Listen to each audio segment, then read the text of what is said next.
Second point जो है वो है हम लोग का sterile towel and blankets dry the baby and maintain the body temperature.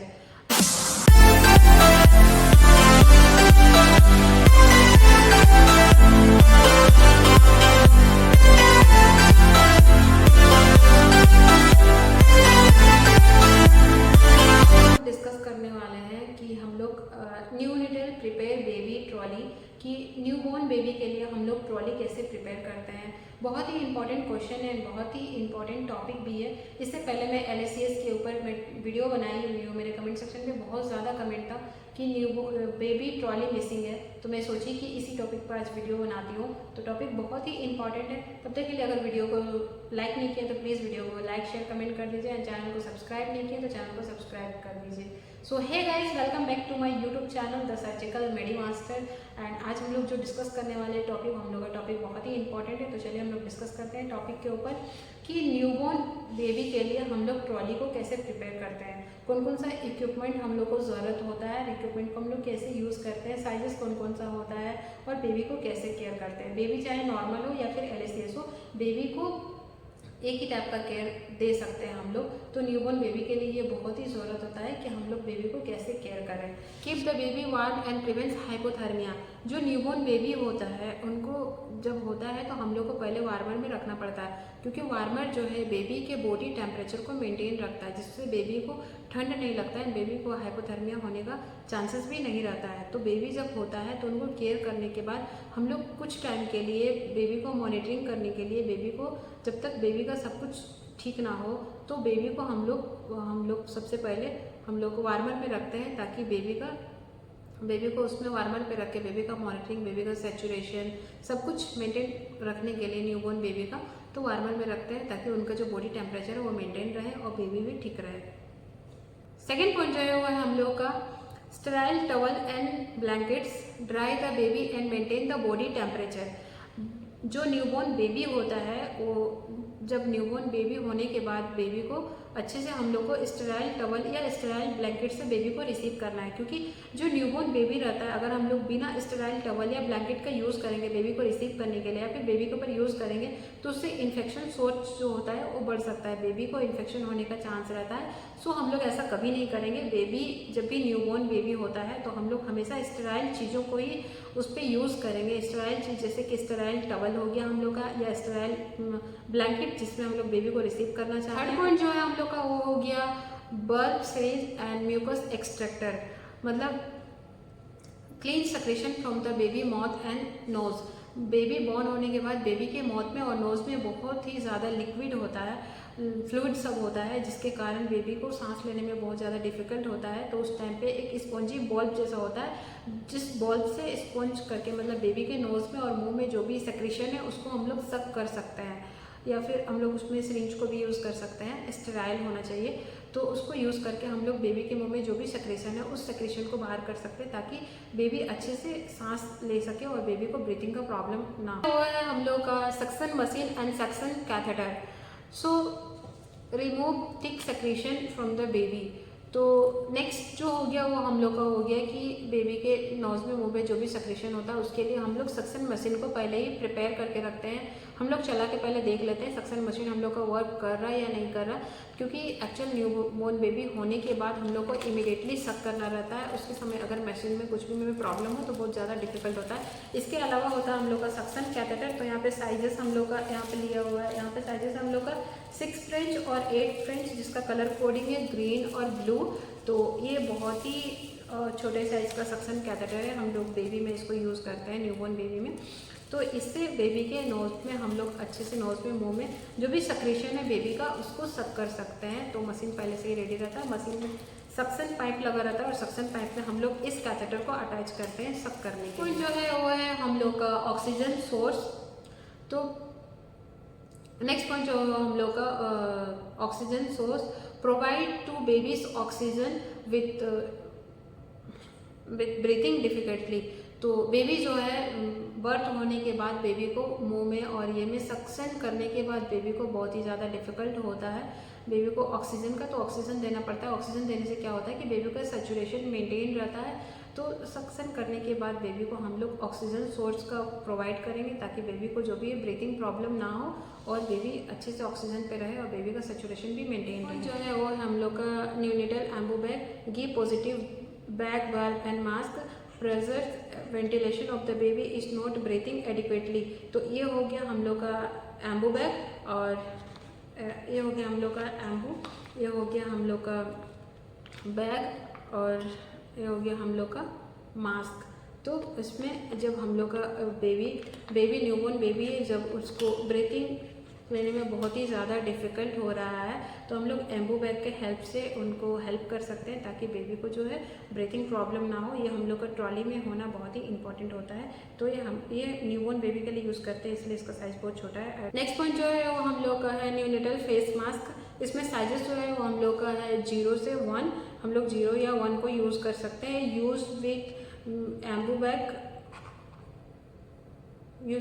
Bag, तो ये हम लोग का एक 0 साइज़ का, एक 1 साइज़ का है। तो हम लोग दोनों साइज़ को हम लोग जब हम लोग को ज़रूरत होता है हम लोग यूज़ कर सकते हैं। तो ये दोनों साइज़ हम लोग का अलग अलग है। हम लोग का साइजेस इसमें 1 या 0 का ही आता है। बेबी का फेस मास्क जो रहता है हम लोग ये एम्बू बैग के साथ इसको यूज़ करते हैं। नेक्स्ट पॉइंट है वो हम लोग का है लैरिंगोस। नेक्स्ट जो है हम लोग का इक्विपमेंट वो है हम लोग का लैरिंगोस्कोप। तो ये हो गया हम लोग का लैरिंगोस्कोप, इसमें ब्लेड अटैच किया हुआ है। ये हम लोग का दूसरा ब्लेड भी हम लोग का इसके पास। तो हम लोग का इसमें ब्लेड जो है 0 से 1 है। तो ये हम लोग का हो गया, ये हम लोग का 0 साइज़ का है, और ये हम लोग का 1 साइज़ का है।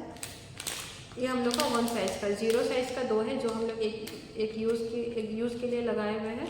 दूसरा भी हम लोग का ये 0 साइज़ का है, इस पर हम लोग का नंबरिंग दिया हुआ है कितना साइज़ का है, और ये हम लोग का 1 नंबर का है, इस पर दिया हुआ है। तो ये 3 साइजेस है हम लोग का लैरिंगोस्कोप में। ये जो ब्लेड है ये हम लोग का इस हैंडल पे अटैच करते हैं। Visualise the airway during intubation. अगर बेबी को इंट्यूबेशन करना हो तो इस लैरिंगोस्कोप के हेल्प से इसमें ये हम लोग का यहाँ पे ये लाइट जलता है जो बेबी के माउथ के अंदर तक जाता है, जिसमें कि हम लोग बेबी को इंट्यूबेट कर सकते हैं।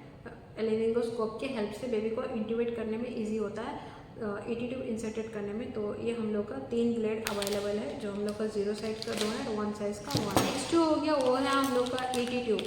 तो ये हो गया हम लोग का ET ट्यूब, ये आप देख सकते हो। तो ये हम लोग का इसमें बहुत ही अलग अलग साइजेस का होगा। ये हो गया हम लोग का, ये हो गया हम लोग का 4, और ये हो गया हम लोग का 3 नंबर, ये हो गया हम लोग का, ये हो गया हम लोग का 2.5 एंड हो गया 2.5 एंड उसके बाद हो गया हम लोग का 2 और लास्ट हो गया हम लोग का 2। तो ये हम लोग का जो ट्यूब का नंबर है वो 2 नंबर है, 2.5 नंबर है या फिर 3 नंबर है। तो इसको हम लोग इंट्यूबेट करने के लिए जब हम लोग का लैरिंगोस्कोप बेबी को इंट्यूबेट करना हो तो लैरिंगोस्कोप के हेल्प से ET ट्यूब को इंसर्टेड किया जाता है। तो हम लोग को इतनी ट्यूब को अवेलेबल रखना पड़ता है, क्योंकि कब पता कि कब कौन सा साइजेस ज़रूरत पड़ जाए।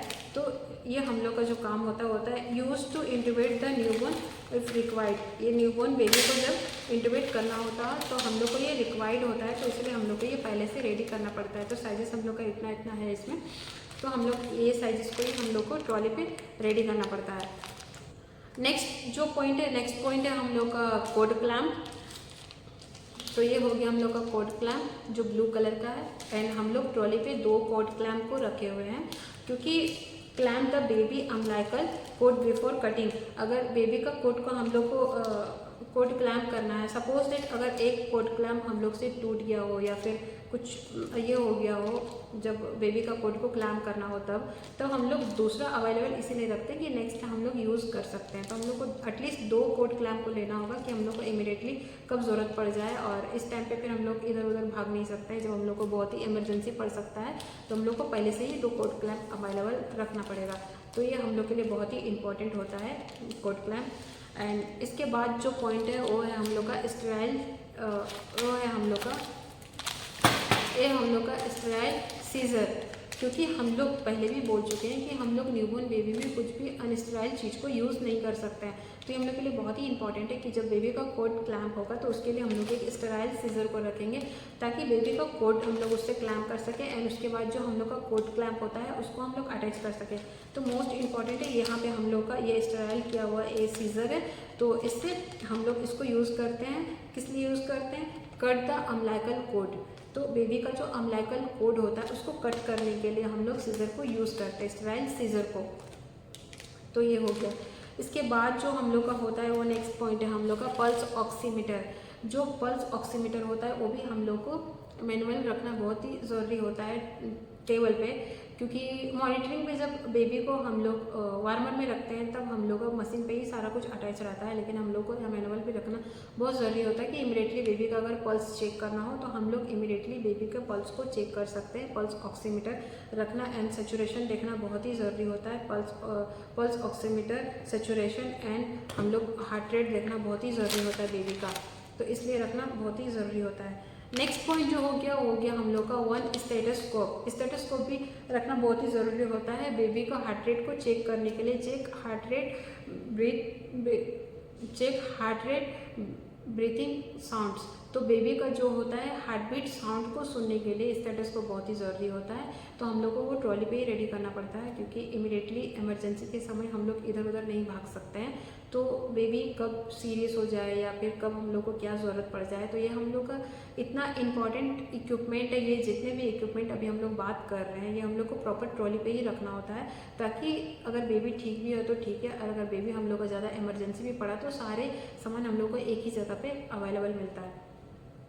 नेक्स्ट हो गया वो है हम लोग का थर्मामीटर। तो फिलहाल थर्मामीटर यहाँ पर नहीं है, तो थर्मामीटर भी एक रखना बहुत ज़रूरी होता है हम लोग को, कि स्टेटोस्कोप के बाद एक थर्मामीटर हम लोग रखें जिसमें बेबी का बॉडी टेम्परेचर को हम लोग देख सकें, मेजर कर सकें कि बेबी का बॉडी टेम्परेचर कितना है, कि कहीं बेबी का जो टेम्परेचर है वो ज़्यादा ना हो या फिर बेबी को कुछ प्रॉब्लम ना हो। तो इसीलिए बेबी जब बॉर्न होता है तो उसके बाद मेजर करना कि बेबी का बॉडी टेम्परेचर कितना है बहुत ही ज़्यादा ज़रूरी होता है। तो ये हो गया हम लोग का।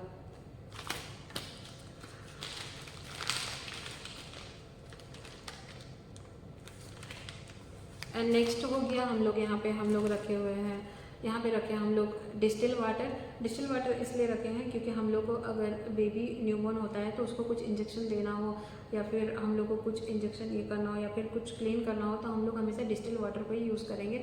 NS होने से ज़्यादा अच्छा होता है, NS भी ज़रूरत होता है, तो फिर हम लोग डिस्टिल वाटर 2 हम लोग इमरजेंसी के लिए रखेंगे कि यूज़ पड़ सकता है, तो हम लोग 2 डिस्टिल वाटर यहाँ पे लिए हैं। नेक्स्ट हो गया हम लोग का डायपर, जो न्यूबॉर्न बेबी को हम लोग वेयर करा सकते हैं। बेबी को उसके लिए एक हम लोग डायपर रखेंगे। एंड फिर हो गया हम लोग का ये हो गया ग्लिसरीन, क्योंकि ग्लिसरीन इसलिए ज़रूरी होता है बेबी का बॉडी को जो भी होता है क्लीन करने के लिए ग्लिसरीन बहुत ज़रूरी होता है। हम लोग किसी अदर चीज़ से बेबी को न्यूबॉर्न बेबी को क्लीन नहीं कर सकते। ग्लिसरीन जो होता है बेबी के बॉडी के लिए अच्छा होता है और हम लोग उससे बेबी को अच्छे से क्लीन कर सकते हैं। नेक्स्ट होता है सैनिटाइज, क्योंकि सैनिटाइज पहले हम लोग जो भी प्रॉपर तरीके से बेबी को जो भी कुछ करेंगे तो पहले हम लोग स्टेराइल ग्लव्स वियर करना होता है, तो उसके लिए पहले हैंड हाइजीन करना पड़ता है एंड हम लोग को स्टेराइल ग्लव्स वियर करना पड़ता है, तो उसके लिए हम लोग सैनिटाइज भी इस पे लिए। एंड नेक्स्ट हो गया हम लोग एक NS 100 ml का NS रखना बहुत ज़रूरी होता है कि NS हम लोग को जब भी ज़रूरत पड़े तो एक 100 ml NS रख सकते हैं जो हम लोग यूज़ कर सकें। इसके बाद होता है आइडेंटिफिकेशन बैंड।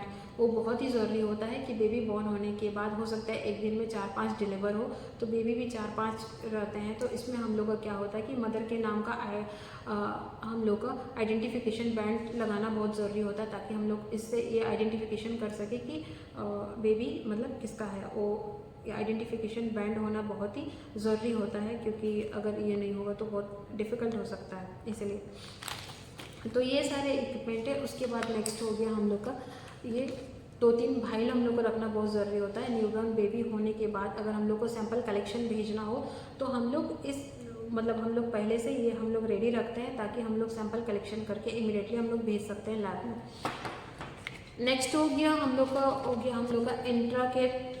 तो इंट्राकेट यहाँ पे हम लोग लिए हैं 26 गेज का, और यहाँ पे हम लोग एक लिए हुए हैं ये हम लोग लिए हैं एक 26 गेज का और दूसरा है हम लोग का 24 गेज का। तो ये हो गया हम लोग का, इसका जो कलर कोडिंग है हम लोग का पर्पल है, और इसका जो कलर कोडिंग है वो हम लोग का येलो है। तो ये 2 कलर का इंट्राकेट रखते हैं कि हो सकता है बेबी को इमिडिएटली अगर कैनुला करना हो तो फिर हम लोग ये अवेलेबल रखते हैं। जिस साइज़ का लगना हो डॉक्टर अकॉर्डिंग चॉइस रहता है, तो उसके अकॉर्डिंग फिर हम लोग उस कैनुला का हम लोग यूज़ कर सकते हैं। इसके बाद हो गया हम लोग को विटामिन के इंजेक्शन जो बेबी को पड़ता है, हम लोग का ट्रॉली पे ही रहता है, तो ये रखना बहुत ही ज़रूरी होता है। उसके बाद हो गया हम लोग का कैनुला फिक्स करने के लिए हम लोग का एक फिक्सेटर रखना बहुत ज़रूरी है। नेक्स्ट हो गया हम लोग का अल्कोहल स्वाब, ये हम लोग का स्टेराइल अल्कोहल स्वाब है, तो इसको भी यूज़ करने के लिए हम लोग स्टेराइल ही रखेंगे। तो उसके बाद हो गया हम लोग का नेक्स्ट हो गया इंची टेप। इसमें हम लोग क्या करेंगे कि बेबी का जो भी लेंथ है उसको मेज़र करना बहुत ज़रूरी है कि न्यूबॉर्न बेबी का जो लेंथ है कितना है, उसका हाइट, तो उसको मेज़र करने के लिए एक हम लोग इंची टेप रखते हैं ताकि बेबी के हाइट को मेज़र कर सकें। तो ये भी हम लोग का ट्रॉली पे ही होता है, क्योंकि बेबी बॉर्न होने के बाद बेबी को इमीडिएटली हम लोग पहले वेट चेक करते हैं कि बेबी कितना वेट है, तो वेट करने के बाद उसका लेंथ भी देखना बहुत ही इंपॉर्टेंट होता है, तो इसके लिए ये रखना बहुत ज़रूरी है। नेक्स्ट हो गया एक स्टेराइल ब्लेड, ज़रूरत पड़ सकता है तो सीजर के साथ साथ एक ब्लेड भी रखेंगे ताकि हम लोग को यूज़ हो सके। एंड उसके बाद अभी हम लोग बात करते हैं सिरिंज का। तो सिरिंज में हम लोग यहाँ पे 1 ml का 2 सिरिंज रखेंगे कि हो सकता है बेबी को कुछ इंजेक्शन पड़ना हो तो हम लोग 1 ml के सिरिंज को यूज़ करेंगे। इसके अलावा भी हम लोग 2-4 सिरिंज 10 ml का 2, 5 ml का 2 एंड 1 ml का 2 हम लोग 2-2 सिरिंज को यूज़ करेंगे। तो ये सारे हो गए, ये सारे जितने भी इक्विपमेंट अभी हम लोग बात किए हैं सारे बहुत इंपॉर्टेंट है, और सारे हम लोग का बेबी ट्रॉली पे रखना बहुत ही इंपॉर्टेंट है, क्योंकि न्यूबॉर्न बेबी में बहुत ही ज़्यादा केयर करना पड़ता है। अगर हम ये सब चीज़ नहीं रखेंगे तो प्रॉपर हम लोग बेबी ट्रॉली को डेकोरेट नहीं कर सकते। अगर हम लोग ये सब सारी चीज़ को लिए हुए हैं तो शायद ही कुछ मिसिंग हो सकता है, लेकिन प्रॉपर चीज़ मतलब हम लोग जितने भी हो सकता है कोशिश किए हैं वो सारी चीज़ को हम लोग अभी ट्रॉली पे लिए हुए हैं।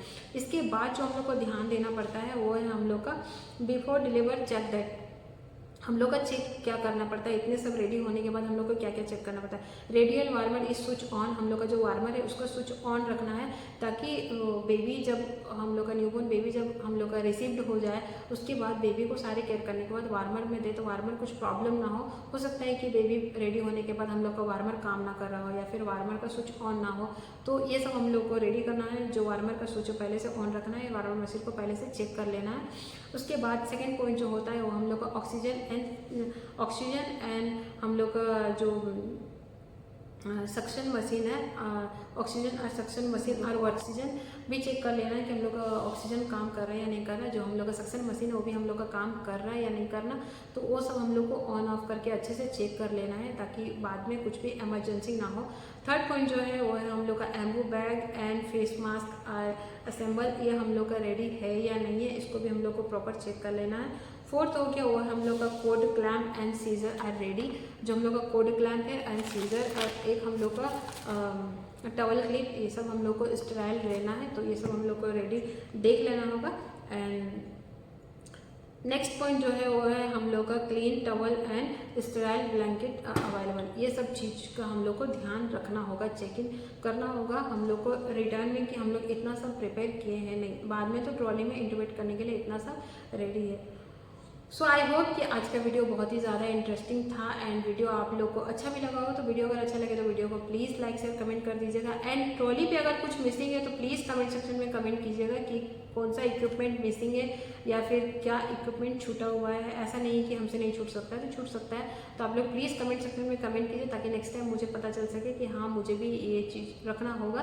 तो प्लीज़ आप लोग मेरे कमेंट सेक्शन में कमेंट कीजिए कि कौन सा चीज़ मिसिंग है एंड नेक्स्ट वीडियो कौन से टॉपिक पे होना चाहिए, इस टॉपिक पे भी प्लीज़ मुझे कमेंट कीजिए। तब तक के लिए बाय बाय, टेक केयर।